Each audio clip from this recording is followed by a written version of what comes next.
Өнөөдөр миний танилцуулах илтгэл бол Монгол шунхан данжуур дэлхийн бичиг соёлын үүнд бөгөөд түүний бүтээсэн түүх ба орчуулгын онцлогийн талаар уриалдаа. Цаг маань ерөнхийдөө 15 минут учраас орчхон ярихыг хичээд тэгээд эдем шинжилгээний өгүүл бичигсэн байгаа тэр маань эмхэгтэй гарсан юм шиг байна. Та бүхэн талаар барай дэлгэрэнгүй ойлголтыг бол тэр эмхэгсэн номоос үлчиж болох юм байна. За агуулга нь энэ 5 хүрээнд танилцуулна. Өнөөдрөл болгож төвд данжуур, Монгол шунхан данжуур, Монгол шунхан данжуурын орчуулгын талаар. Монгол шунхан данжуур дэлхийн бичиг соёлыг давтагдшгүй үе болох тухай. Монгол шунхан данжуур нь 2021 онд ЮНЕСКОгийн дэлхийн дурсан хөтөлбөрийн олон улсын баримтад бүртгэгдсэн. Энэ нь монголчуудын бичиг соёлын өвийг буддийн судар номын орчуулгыг дэлхийд дансалсан түүхэн үйл явдал болсон. Тиймээс Монгол шунхан данжуур бүтсэн түүх онцлог үн цэнийг олж өгүүлэхэд эмхүү эзэлсэн зорилго оршноо. За өмтгөл нь ер нь энэ Азийн соёл иргэншилд бол буддизм бурхан багш өөрийнхөө номыг номлосноор түүний номлосон ном нь бичиг хүсэл тэмдэглэгдсэн бол хувьсгал болсон тийм соёлыг Азад авчирсан. Тийм учраас ер нь зөвхөн Монгол төдийгүй энэ Аз зүүн Азийн улс тэр чигээрээ буддийн соёлтой холбоотой байгаа. Тиймээс бол би нэг зайлшгүй дуртахыг хүссэн. Азийн бичиг хүслийн соёлд Буддагийн одоо маань маш чухал үр гүйцэтгэсэн. Их хөлөгний уламжлалт дэлгэрч Буддагийн дараа үеийн их тайлбарч мэрэгдүүд бүтээлээс санскрит хэлээр тэмдэглэх болсон. Хамгийн анхны тэмдэглэж байсан хэл маань бол баг хөлөгний ном судар пали хэлэн тэмдэглэж байсан. Дараа нь их хөлөг үүсгтэй зэрэгдээд буддийн их сурвалжийн хэл бол санскрит хэл болж байсан. Их хөлөгний уламжлалт нь эртний энэтхгээс халин гарч хөрс зэрэгэлдээ овог улсуудад түгэн дэлгэрэх болсон. Буддийн сургаал тухайн дэлгэрсэн улс орын хэл соёлд нийжсэх шаардлага бол зайлшгүй үүсэж байсан. 7-р зуунд хятад хэлэнд орчуулдаг эмхэгч Трипитака гэсэн агуулгаар буддийн их сурвалж эмхэгтэн ном бичгийн хэлбэрт орж уламжлагдсан байгаа. Тэгэхээр бол ер нь энэ Инер Азия гэж хэлдэг тийм ээ. Энэ одоо зүүн Аз, Хятад, Солонгос, Япон, Монгол бас ордог. Энэ хэсэгт хамгийн анх эхлээд буддийн ухааныг бол орчуулж бичиг соёлдоо тэмдэглэсэн улс нь бол яалтчгүй Хятад юм байна. За төвд улс түүний дараа бүр 13 дугаар зуунаас авахгүйдаад бичиг үсгэрүүгээ бол сонгодог төвд хэл дээр юм бол тэмдэглэж эхэлсэн байгаа. Их хөлгийн судруудыг санскрит хэлнээс төвд хэлнээ буулгах болсон цагт тэр тухайн үед хуримтлагдсан байсан судруудыг хоёр хэсэг ангилж хувааж анх эхлээд ганжуур данжуур гэсэн ангиллалыг хийсэн улс маань бол төвд юм аа. Тэгээд бурхан багшийнхаа зарилгын орчуулга буюу ганжуур бусад эртний энэтхэгийн мэрэгдүүдийн бүтээлийг бол шастрын орчуулга буюу данжуур гэж хоёр эмхтгэн зэгцэлж орчуулж бичгийн хэлбэрт хэлжүүлсэн байгаа. Ер нь төвдийн буддизм хөгжөөд ингээд ганжуур данжуур бүлэгэн тогтоход бол их Монгол улсын үйл бол маш их байсан. Яагаад гэвэл анх эхлээд Өвөдөө хааны хүү Цолбандтай угааж чадсан номын барилга тогтоосон тэр цагаас хойш төвдийн буддизм монголчуудын хооронд эзэн эмэгчийн хувьд бол нөлөөтэй болж байсан. Энэ үеэс ахгүйдад ер нь Монгол улс хүчтэй байсан үед ер нь төвдийн номуудыг бол спонсорлж, санхүүжүүлж, дэмжиж, дэлгэрүүлэх их сурвалжийг бол ер нь монголчууд хийсэн юм а гэдэг хэлчихэд ер нь мөрөдхгүй. Аюур Бадарбад Буян хааны ивэлээр төвдийн нартан хийдэд нартан данжуурыг 1310 онд бүтээсэн нь төвд ганжуур данжуурын анхны хувилбарж хуучин нартан хэмээн алдаршсан байгаа. Төвд Монголын бичиг хүслийн соёлын харилцан хамаарал 19-р зуун хүртэл үргэлжилсэн. Ер нь манайхан бас нэг юмыг ойлгох хэрэгтэй л дээ. Төвд хэл дээр байгаа номнууд ер нь ганцхан төвдүүдийн юм биш шүү дээ. Яагаад гэвэл 13 дугаар зуунаас ахгүйдаа төвд Монгол хоёрчим маш их холбоо харилцаатай болсон. Монгол хүн өөрөө төвд хэлээр зохиол бүтээлийг туурваад төвдийн ном судрыг аримшуулсан тэтгдэг байсан тэр цаг үеэс эхэлсэн учраас ер нь төвд Монгол хоёр бол байнгын холбоотой явж ирсэн. Одоо ингээд ер нь яг энэ төвд ном судрыг ингээд каталогжуулж сахимжуулдаг энэ төслийг харьцуулаад ингээд өдөртөө маш олон төвд судрыг онгойлгож нээж үзэж байхад би хувьдаа ойлгосон ойлголт бол юу гэхтэй зэрэг чин гүрний үед ялангуяа 16-аас 19-р зууны үед бүтээгдсэн төвд номнуудыг бол ер нь монголчуудын тодорхой нэгэн хамааралгүйгээр ойлгох бол маш их бэрхшээлтэй юм байна. Ямар нэгэн байдлаар монголчуудын бол хамаарал байдаг. Тэр номыг дуртагсан хүн нь эсвэл өгүүлгийг эзэн нь эсвэл бичээч нь эсвэл зохиогч нь эсвэл тэр тухайн номын зохиогчийн багш нь ч юм уу ойрын шадар хүн ямар нэгэн хүн байдлаар монгол хүн болдог. Тийм учраас энэ төвд их сурвалжуудыг ямар нэгэн байдлаараа монголчуудтай холбоотой гэж хэлэхэд буруудахгүй. Энэ холбооны их сурвалж нь хаанаас ихтэй вэ гэдэг нь мэдээж Монгол улс бол дэлхийд мандан бадарч байсан хүчирхэг байсан тэр их Монгол улсын үеэс хавхуудаа тэр нөлөө бол уламжлаад ирсэн байгаа юм шүү. За Монгол данжуур бүтээгдэхтэй яалтчгүй төвд данжуурын их загвар болгож бүтээгдсэн учраас төвд данжуурын талаар авч дурдж Будан Ринчин дүү хуучин нартан данжуурын хөлбөрийг хянаж цал гүндэн хийлээ дахин бүтээсэн шаалуу данжуур гэж алдаршсан. Эдгээр бол эртний данжууруудын хувьд өргөөд одоо бид нар ямар нэгэн байдлаар ботин аваад хуцаар нь унших боломжгүй данжуурын хувилбарууд байгаа. За тэгвэл Нанжингийн данжуур 1410 онд бүтээгдэж байжээ. Хуучин Бээжин данжуур 1605 онд бүтээгдэж байж. Баталаа хийдийн данжуур нь шаалуу данжуурыг их болгож бүтээсэн ба Будан Ринчин дүүгээс хойш орчуулагдсан 780 гаруй зохиолыг нэмж орчуулжээ. Түүнийг дарамтын гэгээний нэмд орчуулсан номууд бас багтжээ. 5 дугаар далайд зурсан жамц уг данжуурыг бүтээх ажил мөн бичлэн оролцжээ. За эдгээр хуучин данжуурын хөвлөрүүд бол бид нар одоо үзэхэд маш хэцүү.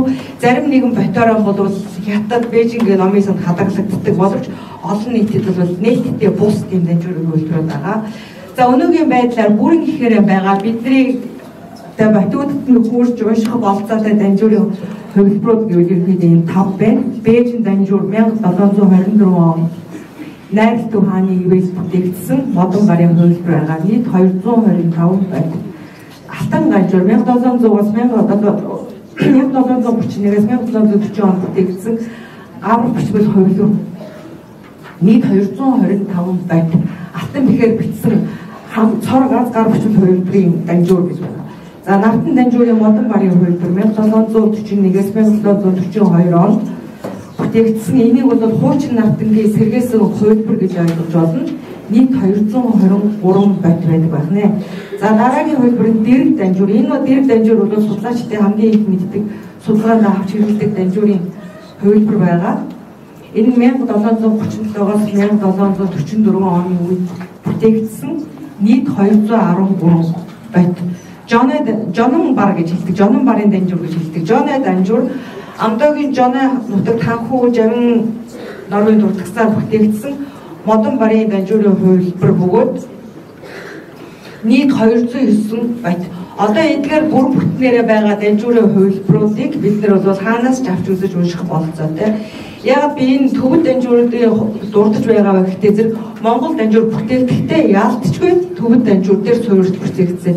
Тэр дундаа Бээжин данжуур 1724 онд Найрал Төв хааны ивэл бүтээгдсэн модон барын энэ хөвлбөр дээр тулгуурлаж Монголын шуухан данжуур бүтээгдсэн байгаа. Одоо энэ Бээжин данжуурын энэ харуул ер нь материалын хувьд энэ бичигдсэн байдал хэлбэр маягийн хувьд бол яалтчгүй Монгол данжууртай бол төсөөтэй энэ шуухаар барлагдсан. Тэгээд ингээд бурхан юуны энэ бурхны зураг мөргийг гэж сийсэн байсан хэлбэр төрхийг харуул яалтчгүй Монгол данжуурын хэв маягийг бол санагдуулдаг. Тэгэхээр бол нэг цаг үед бүтээгдсэн нэг материалаар бүтээгдсэн гэдэг нь бол ойлгомжтой байгаа. Тэгээд энэ Бээжин данжуурыг тулгуурлаад Монгол данжуурыг бол бүтээсэн байна.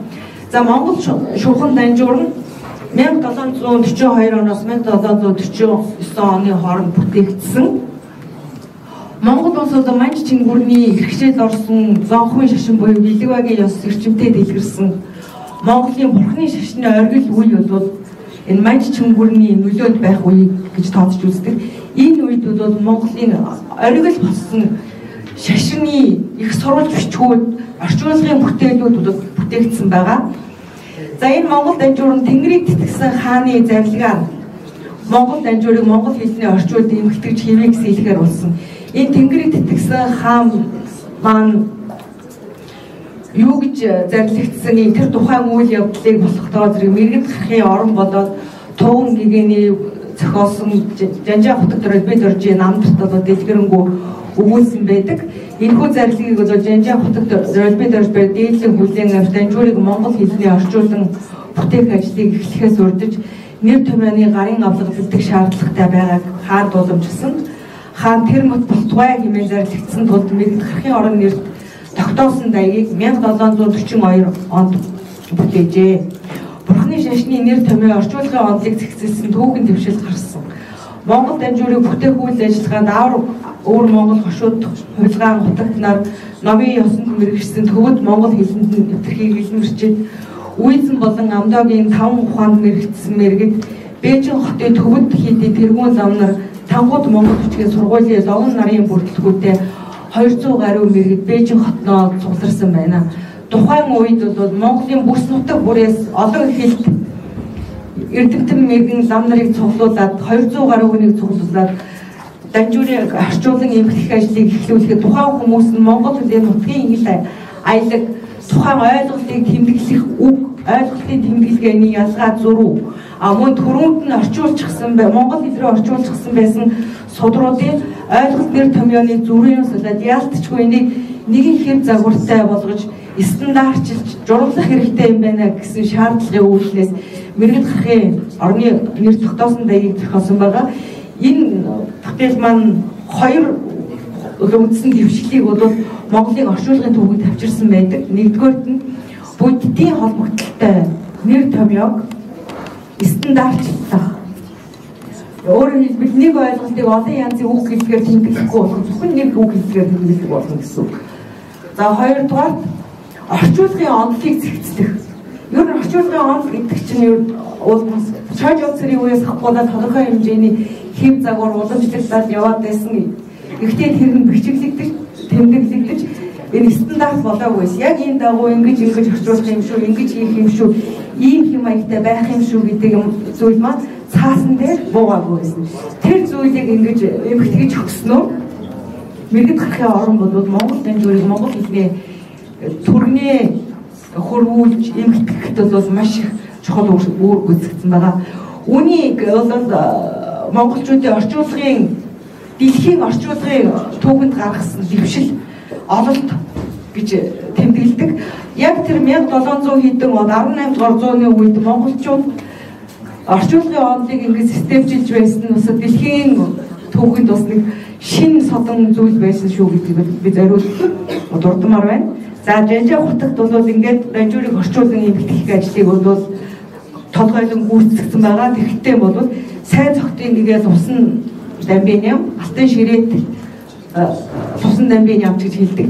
Энэ хүнтэй бол хамт бүтээсэн энэ хүний үүрэг бол маш их өндөр байсан маа гэдэг ямар нэгэн байдлаар бол орхигдуулахгүй дурдахыг хүсэж байна. За ингээд Монгол данжуурыг бид нар бол бүгдөө харсан үндэсний номын санд байдаг ингээд ботойгоо ингээд байж байдаг. Ингээд энэ мэдээлэл нь байна. Ингээд хятад цаас шуухаар бичсэн. Ингээд энэ цаасны хувьд бол хэлэхдээ хятад цаас гэж хэлдэг билээ. Гэхдээ солонгосоос ирсэн манай багш үзчихэд солонгосын ханжийг давхарлаад наагаад тавьсан байж гэж хэлж ирсэн. Гэхдээ энэ цаас ямар цаас вэ гэдгийг бид өнөөдөр тодорхойлж чадахгүй. Энийг бол нарийн технологиор хими тэ урагдлаар тэр цаасыг тодорхойлох арга байна шүү дээ, шинжлэх ухаанаар.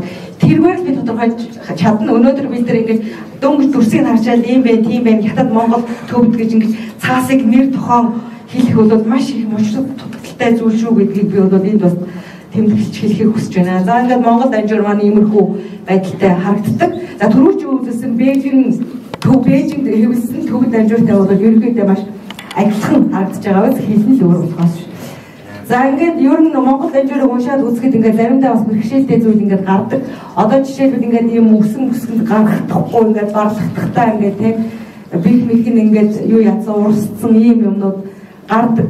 Энэ зүйлийг ингээд бид нар хичнээн сайн монгол хэл биддэг уншдаг байлаа гэсэн шууд уншихад бас төвхтэй байдаг. Би өөрөө тулгаж үзсний хувьд энийг заавал төвдтэй нь харьцуулж ойлгох шаардлага гардаг юм шүү. Тийм учраас бол энэ Монгол данжуурыг баглагдахад бас ийм жоохон асуудлууд бол гарчихсан байдаг юм аа. За Монгол чухал данжуур нийтдээ 225 байт бөгөөд 18,16 хуудастай 3,861 зохиол багтсан. За одоо төвд данжуур дээр орчуулсан байгаа. Тэр орчуулгатаа бол юуг нэмсэн бэ гэдэг зэрэг Тэнгэрийг тэтгсэн хааны бичсэн Монгол данжуурын оршил гэж шинээр нэмэгдсэн байгаа. Нийтдээ Монгол данжуур нь 3 агуулгатай: Магтаалын чуулган, Дандрын тайлбар, Судрын тайлбар. Магтаалын чуулган нэг байт 63 зохиол, 4 Дандрын 86 байт 3017 зохиол, 16 аймгийн 136 байт 781 зохиол. За ингээд эднийг одоо бүгдийг дурдах хэрэг байхгүй хаа. Бэлэг баримтын аймаг, Төв үзлээ аймаг, Эц зарлагын хүрдний Эвдэг зүрийн Судрын тайлбарын аймаг энтрийг ингээд нийтдээ 16 байт байгаа. За өнөөгийн байдлаар Монгол чухал данжуур нь дэлхийдээ 3% таа гэж үзсэн. Өвөр Монголын номын санд, Өвөр Монголын нийгмийн шинжилгээ ухааны хүрээлэнд нэг, нөгөөх нь Монгол улсын үндэсний юмс ингээд ердөө 3% байна. 1921 онд судар бичгийн хүрээлэн байгуулагдсан цагаас Эрдэнэ ховор чухал ном судар цуглуулж сан хөмөргөө баяжуулж ажлыг одоо бичвэртэй хийж байсан. Монгол чухал данжуурын батыг халахын Сайн ноён хан аймгийн Чин ван 80-ийн Захрын сүрэг хошууны шашны бадруулагч сүм тахиж байсныг Онхтын Жамин гүн 1924 онд үүр татгалах гэрээ хийж 1925 онд Монгол улсын судар бичгийн хүрээлэнд залж авчирсан түүхтэй. Өнөө хүртэл судар бичгийн хүрээлэнгээ ариун голд болж үлдсэн Адистэг шингэсэн ариун номын өргөө Монгол улсын үндэсний номын сангийн төв байранд хадгалагдаж байна. Би өөрөө Монголын үндэсний номын сангийн төв байранд ажилладаг. Энэ барилгыг бол маш их тийм Адистэг шүншиг шингэсэн орон зай гэж ойлгодог. Яагаад гэвэл эртний мэрэгтийн маш их сэтгэл зүтгэлээ хөдөлмөрөө шингээгээд авчирсан Монголын өв соёлыг өмнө удаан жил ингээ хадгалсан газар байгаад байгаа байхгүй. Тэгэхээр тэр газрын энерги өөр, бүх юм нь өөр. Тийм учраас би хувьдаа бол энийг бол адилхан шингэсэн ариун өргөө гэж бол хувьдаа бол байнга сүрсглийн дээдлж байдаг юм аа. За Монгол шуухан данжуурын орчуулгын талаар хэлэхэд бол энийг бол таш дурд нь яагаад гэвэл энэ бэлтгэл маань хэвлэгдсэн тэн дээр бол тодорхой байж байгаа. Монголын бурхны шашны холбогдолтой орчуулгын төвгийг 2 үржилж авч үздэг. 14-өөс 16 дугаар зууны ихэнх үе хүртэлх сонгодог орчуулгаас өмнөх үе. Энэ үеийг яагаад сонгодог орчуулгаас өмнөх үе гэдэг вэ гэхдээ зэрэг орчуулгадж байсан хэлнүүд нь бол маш олон төрлийн хэлнүүд байсан. Уйгур, Перс, Санскрит хүүд хятад хэлний олон хэлнээс бол орчуулагдаж тэр яаж гадаад үгийг огт монгол хэлэнд байгаагүй ойлголтыг яаж монгол хэлэнд тэмдэглэх вэ гэдэг асуудлыг тэр орчуулгаас сонгодог орчуулгаас өмнөх үед бол шийдэж өгчээсэн. Энэ уламжлал бол цаашдаа бол ингээд уламжлагдаад явсан байгаа.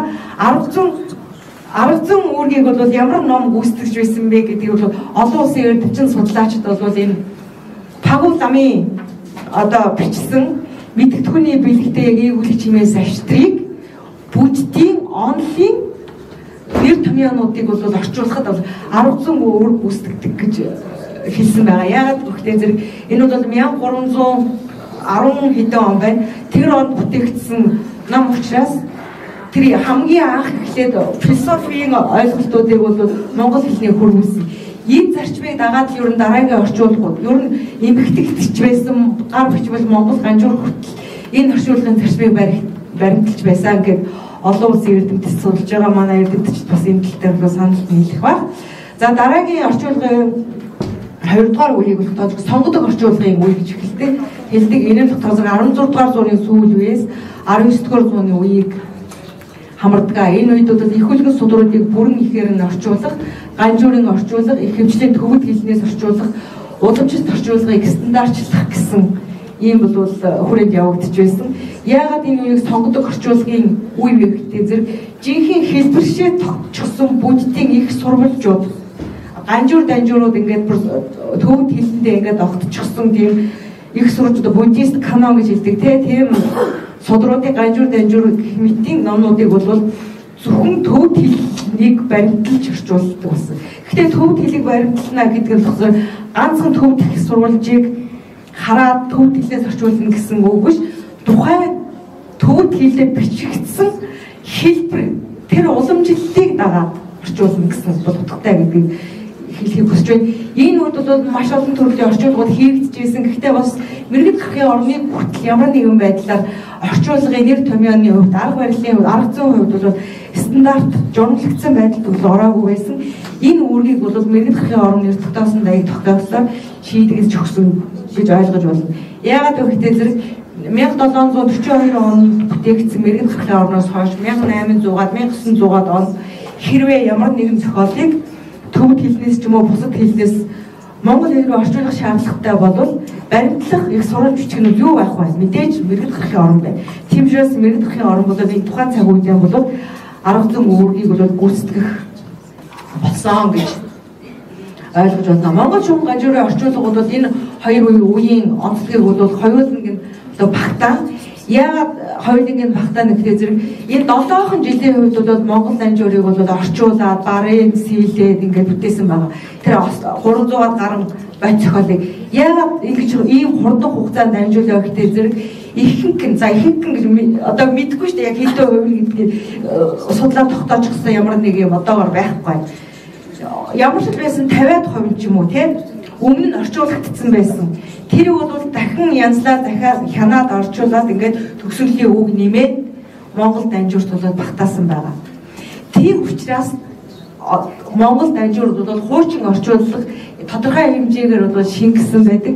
Жишээлбэл одоо Монгол данжуурт багтсан нэг зохиолыг харьцуулаад одоо мэргэд гарахын орон дээр юу гэж хэлсэн байх вэ? Тэр бүлэгтээ ингээд харьцуулаад үзэхэд нэр томьёоны зөрүү гардаг. Яагаад нэр томьёоны зөрүү гарч ийнэ гэхтэй зэрэг тухайн ном нь мэргэд гарахын орныг зохиогдохоос өмнө орчуулагдсан байсан гэсэн.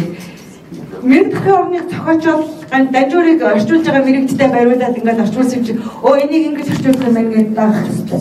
Гэтэл яагаад нэр томьёоны зөрүү гарч ийнэ гэхтэй зэрэг мэдээж тэр бол өмнө орчуулагдсан байсан гэсэн утга агуулгыг илэрхийлж байгаа. Яагаад Монгол төвд хэлээс орчуулагдсан төвд хэлний Монгол данжуурыг орчуулсан бэ гэвэл төвд хэлний хэлний аймаг багтдаг, Монгол хэл нь бол уралтай хэлний аймаг багтаж хоёул нь бол өгүүлбэрийн процессын хувьд бол адилхан тийм субъект, объект, предикат гэсэн тийм юм хэлбэртэй учраас Монгол төвд хэлнээс Монгол хэл рүү загварлан авч хөрвүүлэхэд аюу амар хялбар байдаг. За ингээд Монгол орчуулгын төвд хэлний бичиглэлийн хэв маягийг загварлан авсан байдаг юм аа. За ерөнхийдөө ингээд цаг болж ингээд бид маш олон зүйл ярих хэрэгтэй байсан боловч одоо Монгол шугам данжуур нь одоо дэлхийн бичиг соёлыг автагшгүй үг яагаад болсон юм бэ гэдэг хэлдэг үг хэлчихэд одоо дуусгая. За одоо ингээд энийг хэлчихье да. ЮНЕСКОгийн дэлхийн дурсамж хөтөлбөрийн олон улсын баримт үг гэсэн шалгуур тэнцэхэд бол зөвхөн тухайн улс бүс нутгаар хязгаарлагдахгүй хүн төрөлхтөл үзүүлсэн нөлөөллийг бол шалгуур болгон бүртгэдэг. За тэр шалгуурууд нь ямар шалгууртай байх вэ гэдгийг ингээд жагсаасан байж идэг. За энийг яагаад тэнцсэн бэ гэдэг ерөнхийд нь хураангуйж өгүүлбэл Монгол шуухан данжуур нь цор ганц хувь бүтээгдсэн гэдэг утгаараа давтагдшгүй ховор анхлан үйлдсэн батууд нь бүрэн хадгалагдаж үлдсэн гэдэг утгаараа бүрэн бүтэн олон зууныг давсан Бурхны намын орчуулгын түүх гэдэг утгаараа хүн төрөлхтний бүтээлч хөдөлмөрийн үр дүн төвд Монголын төлөвлөгөө их хөлөгний судрууд анхлан бичгийн хэлнээ буусан язгуурын хэл болох санскрит хэл болон түүнээс хойш ном судрыг орчуулагдсан эртний хэлнүүд болох перс, уйгур, хятад хэлний орчуулгаас улбаатай бөгөөд учир зүйн холбоотой гэдэг утгаараа тухайн цаг үеийн олон соёлын харилцааны үр дүн болон бүтээгдсэн их Монгол улсын бичиг үсгийн хөгжлийн түүхэнд үзүүлсэн өндөр ач холбогдол бүхий хүн төрөлхтний бичиг үсгийн ерөнхий соёлд баларшгүй хувь нэмрээ оруулсан Азийн ном хэвлэх эртний соёлын үндсэн хэлбэр болсон модон барын бүтээгдэхүүн болохын хувьд маш олон бурхан бодисдва нарын уран төслөлтэй хөргийг багтаасан барын сэлбэрийн үр дүн болсон гэдэг утгаараа дэлхийн дурсамж хөтөлбөрийн олон улсын баримтд үг гэсэн шалгуурт бол хэлбэрлэлтгүй нийцэж бүртгэгдсэн юм аа.